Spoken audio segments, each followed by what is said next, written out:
جس میں یہ ٹک ٹاکر گورنمنٹ مکمل طور پہ فیل ہو چکی ہے. اور ستم ظریفی یہ ہے کہ اس وقت تک یعنی 11:30 بجے آج کے دن تک انہوں نے کوئی پالیسی نہیں کی اور کسان کی گندم رل گئی ہے اور کسان اس وقت معاشی بدحالی کا شکار ہے. تو ان کا جو ظالمانہ انداز ہے اور فاشسٹ حکومت جو یہ فارم 47 کی جو ہماری ٹک ٹاکر چیف منسٹر ہیں جنہوں نے صرف ٹک ٹاک بنانے پہ ہی زور لگا رکھا ہے.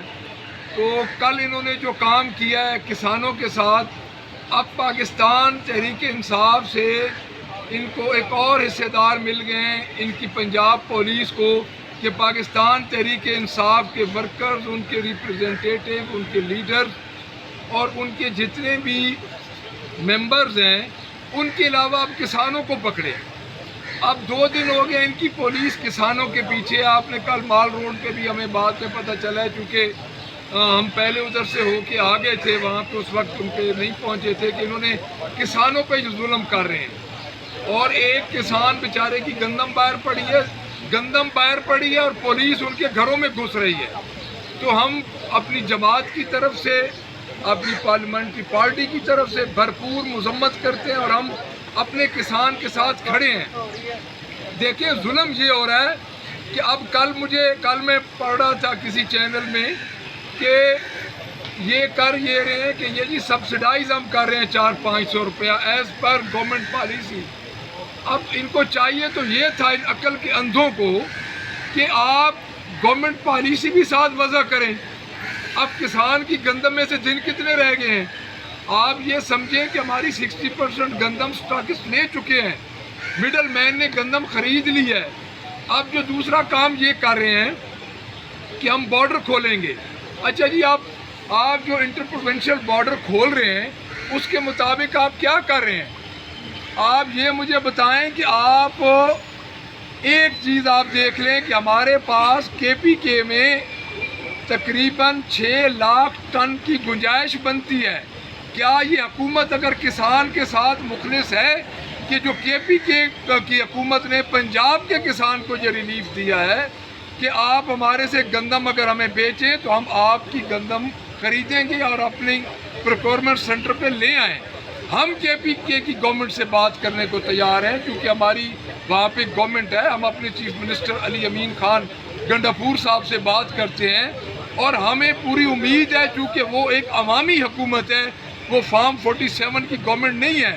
تو ہمیں یہ پوری امید ہے اور جس طرح انہوں نے اعلان کیا ہے کہ وہاں پہ ہماری گندم جا سکتی ہے. لیکن یہ بدنیت ہے، ان کی نیت میں کھوٹ ہے، اس وجہ سے یہ کسان سے دھوکہ کر رہے ہیں. اس کے بعد جو پرائم منسٹر صاحب ہیں انہوں نے جو ایک اور جھوٹ بول کے ایک دبنگ اعلان کر کے اپنی طرف سے وہ گئے ہیں کہ 18 لاکھ ٹن گندم پاسکو خریدے گی.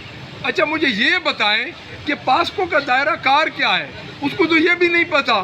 پاسکو تو چند ایریاز میں ہے، وہاں پر اگر آپ 18 لاکھ ٹن گندم خریدتے ہیں جو کہ آپ نہیں خرید سکتے کیونکہ پاسکو کے پاس انہوں نے پیسے ریلیز نہیں کیے تو وہ تو اوور لیپس کر جائیں گے پیسے. تو کیا یہ اچھا نہیں ہے کہ پاسکو کا دائرہ کار یہ بڑھا دیں پنجاب میں؟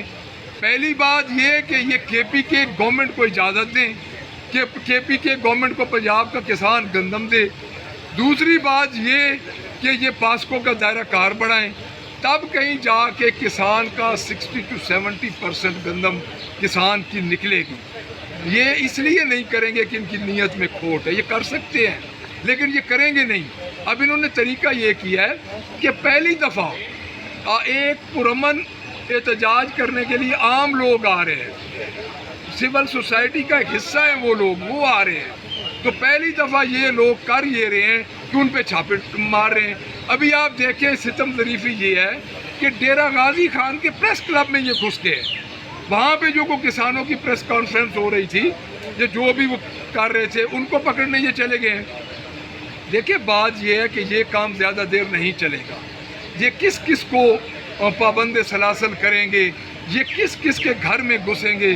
یہ کیا 25 کروڑ عوام کے گھروں میں گھسیں گے؟ کیا اتنی فورس ہے؟ یہ ڈریں اس دن سے جب لوگ باہر نکل آئیں ان کے ظلم کی وجہ سے.